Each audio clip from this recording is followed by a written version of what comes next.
Bonjour, déjà merci. Je suis très heureux en fait d'être ici.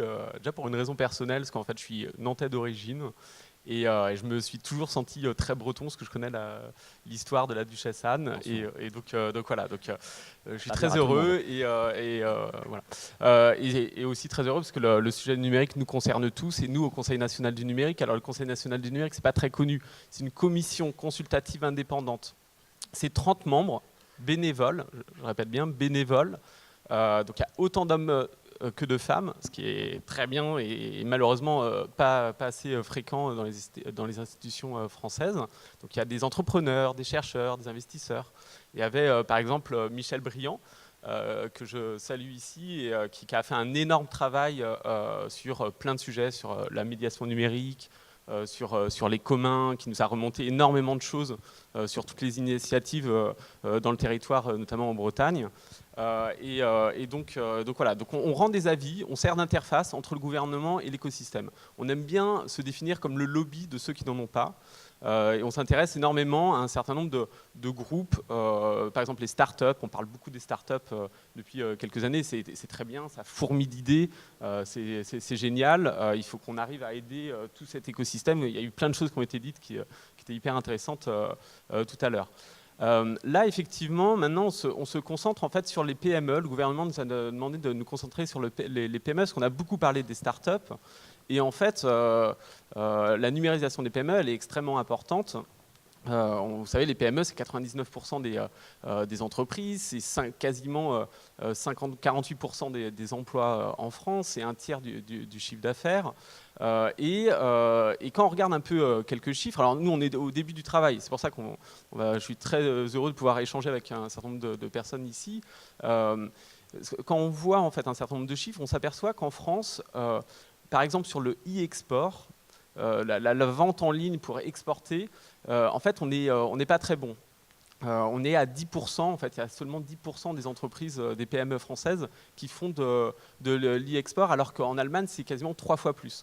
Donc l'idée, là, dans les 2 mois qui nous restent, je suis un petit peu stressé parce que là, le sujet est tellement énorme, on va travailler avec tous les membres. On travaille toujours de façon très ouverte et on veut sortir du côté parisien. Donc on organise souvent des journées contributives à différents endroits. On travaille via le numérique, c'est ça qui est intéressant, via des plateformes pour échanger avec les différents acteurs. Donc c'est vraiment un appel là aujourd'hui. N'hésitez pas à nous envoyer des diagnostics, des problèmes que vous identifiez concrets, des solutions, parce que nous c'est notre rôle. Après on va s'amuser un peu entre guillemets avec les différents représentants, le gouvernement, les députés, les sénateurs, pour faire en sorte que ça avance.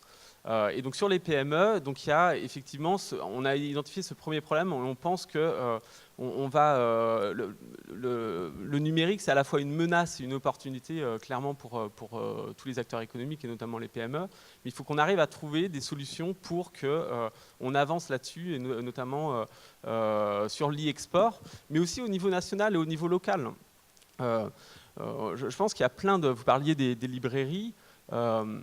Je ne sais pas si c'est Amazon, si on regarde bien les chiffres, c'est Leclerc qui est le premier qui vend le plus de livres, et Amazon arrive en troisième. Et si on prend le cas des librairies, en fait, il y a des choses toutes simples qui sont faisables. Les libraires savent ce qu'ils vendent.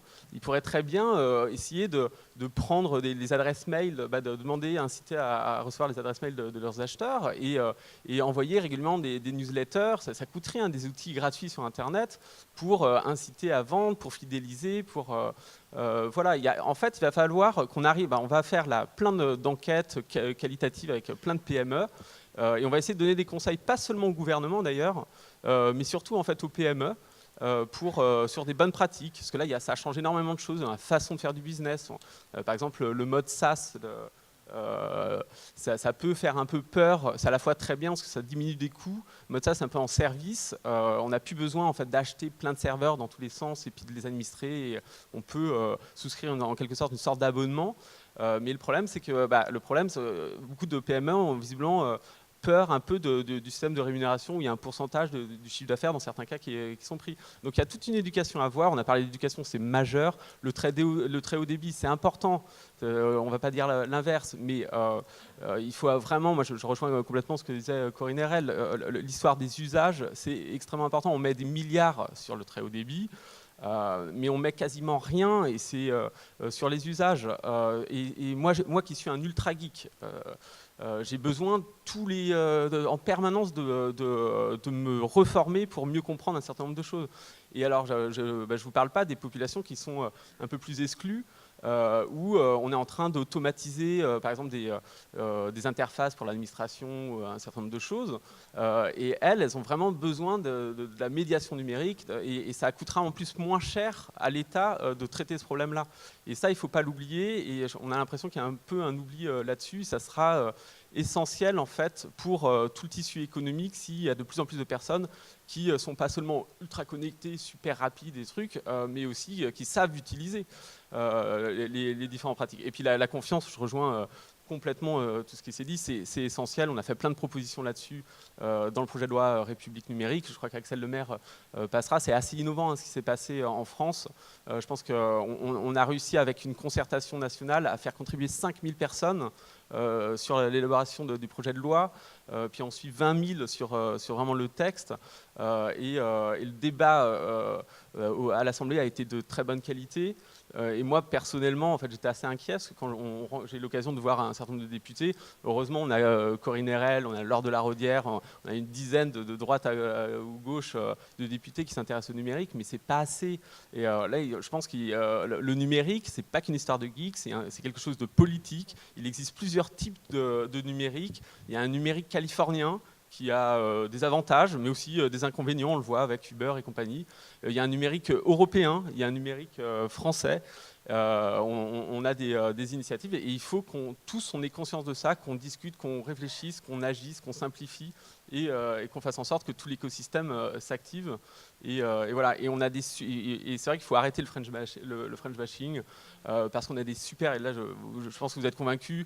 Télécom Bretagne, on a des super ingénieurs. L'intelligence artificielle, on n'est pas en retard. Je veux dire, si Facebook investit en France, ils ont choisi la France pour monter leur labo sur l'intelligence artificielle. On a des super ingénieurs, et pas seulement des ingénieurs d'ailleurs. Et donc, franchement, on a plein de problèmes à régler. La fiscalité, il est énorme.